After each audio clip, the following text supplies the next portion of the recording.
Dokumentarju li xandar fuq l-istazzjon televiżiv Taljan Rai 1 li ġib l-isem Euromafia jitkellem dwar l-assassinji tal-ġurnalisti Daphne Caruana Galizia, Jan Kuciak u Martina Kusnirova. Credi che i mandanti siano iscritti negli articoli di tua madre? Yes, I'm certain of that. Certo che sì, li ha citati nei suoi articoli. Mia madre conduceva delle inchieste che erano incentrate sulla corruzione del governo maltese. Of the Maltese government. Id-dokumentarju jagħti rendikont ta' dak li ġara f'pajjiżna sa minn meta Daphne Caruana Galizia bdiet tikteb u tikxef attivitajiet kriminali fosthom il-Panama Papers, il-ħakma tal-mafja fil-lob tal-azzard, il-kontrabandu taż-żejt mill-Libja u d-dil tal-gass mal-Azerbajġan. Din il-produzzjoni titkellem dwar l-assassinju ta' Daphne Caruana Galizia u tirrakkonta l-arresti tal-aħwa de Giorgio Vince Muscat. Imma titkellem ukoll dwar l-arrest ta' Keith Schembri u dwar il-pożizzjoni ta' Joseph Muscat f'dan kollu u dwar il-protesti tal-aħħar ġimgħat. Chiedono le dimissioni del primo ministro. Ad accusare il governo di corresponsabilità dell'omicidio di Daphne e a chiederne le dimissioni è la famiglia Caruana Galizia, che denuncia il primo ministro di manipolare le indagini e di essere coinvolto con il capo di Stato Maggiore Schembri nell'omicidio.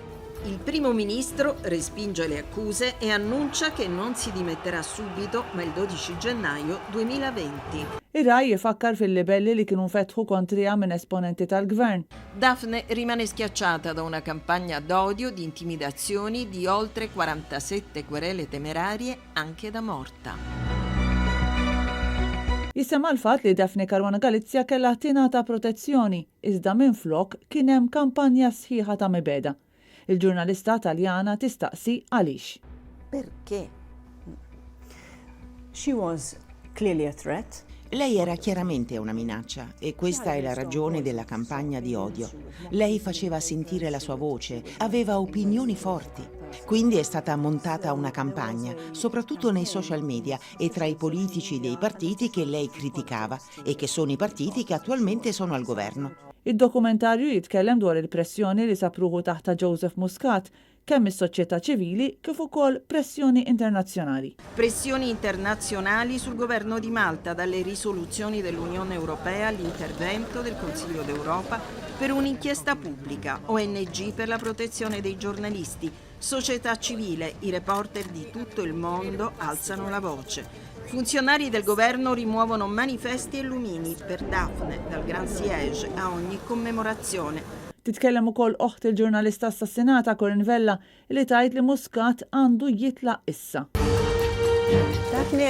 Daphne denunciò la società di Keith Schembri un anno prima di essere uccisa.